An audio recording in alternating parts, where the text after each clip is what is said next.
Hi, I'm Marie Plutt from aspirationsresume.com, here to give you your daily resume tip. So today I would like to talk to you about probably one of the more important facets of having your resume get seen and pass through applicant tracking software, what we call ATS. In order to get through ATS, your resume has to align with the job description that they give, and they do that through something we call keywords. But usually it's really not just keywords, it's mostly like key phrases. Most of the times it is a two-word combination, but sometimes it is one word. So let me start off with this very basic resume, and this is almost like a two-parter because in the next daily tip, I am going to show about how to really test the keywords so that you know the percentages and exactly how you are scoring for a job description. But I do have a lot of experience. About once a year, I will help somebody through their job search from soup to nuts. It's usually a family member or a friend, but I will go in and really get into the weeds so that I can see exactly how well a resume is performing for every possible opportunity. So this is one that I started with, and it's just real basic. This is like the basic resume, Rob Lane resume. And then it goes into regional district leadership, logistics sales management, and this is for a logistics executive. And then the top skills, these are the different types of logistics. This is what would be the assumed keywords that this man would need to know. Heavy haul, hazmat, air freight, these are types of logistical transportation for shipping. And then we have all the basic achievements, the job history, and then the education, and then he doesn't have a master's degree, so I put a little line at the end, open to pursuing MBA, which opens him up to a lot more opportunities and scores him higher within applicant tracking software, especially when they say an MBA is preferred, because your resume will be ranked when they say preferred. It's not a requirement. They'll look at your resume anyway, but within ATS systems, your resume will not be ranked as high. So I do recommend, if you're open to pursuing a master's degree or an MBA, that you state so accordingly in your resume. But this is just like a starter resume. This is the very basic resume. So there is another opportunity. I'm going to take a look at a job description. And I'm going to look at this area vice president for Johnson & Johnson. This was one he was considering, but this is the pure raw job description. And it has a bunch of, I just copy pasted it from the online thing. It has a bunch of numbers that don't mean anything, national accounts, all the different locations that this job is available in, which will be meaningless. So, and get referred, get job alerts. All of this stuff is completely meaningless. When I am comparing keywords, I delete this section because this is all to do with the website and the processing of that application from that employer to whatever site they're posting it on. So this is absolutely meaningless. Then we have job description. The strategic group is or whatever. This is the recruiting company. This doesn't matter. Member of Johnson recruiting for an area vice president, which includes all right. So open to residents in any city within the region. Your resume will be very cluttered if it mentions every possible city you can live in, and that's not important anyway within the context of a resume. If you need to address this, you would do it in a cover letter. Okay, so the actual job description. Here are the actual responsibilities for the area vice president.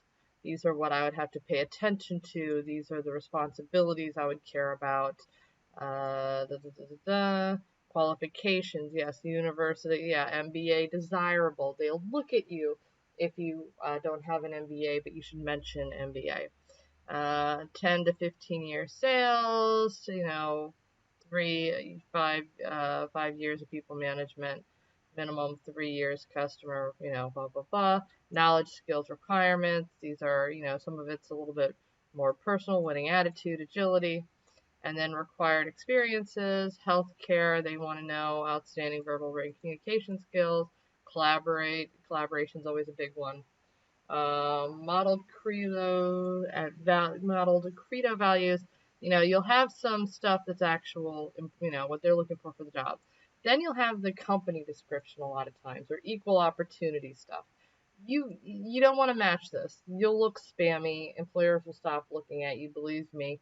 Um, I've tried this. So if you put like words like race, religion, color, sex, you need to disregard this. You need to close it out, and then any other primary locations, organizational job functions, requisition ID, things that don't matter, you just delete that. And then you have a job description you can work with.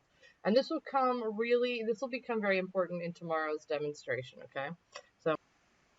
So with Thermo Fisher Scientific, I'm going to take a second job description here and take a look at it. This one is more, this is a very different job. Now I've not only trimmed out all the fat of the job description, I've also highlighted a few of the top key phrases. Now this isn't just logistics leadership in general, this is supply chain management.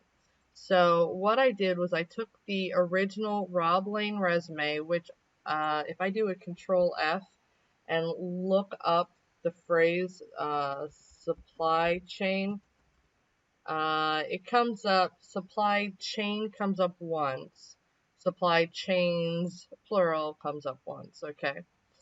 And keywords are kind of dumb. They have to be precise. Unfortunately, applicant tracking software right now, as much as we keep hearing all these promises of artificial intelligence and machine learning and that these systems are going to be smart, they're not smart yet. They're very dumb. You still need to precisely, and I'm saying this, and it's April 16th, 2020.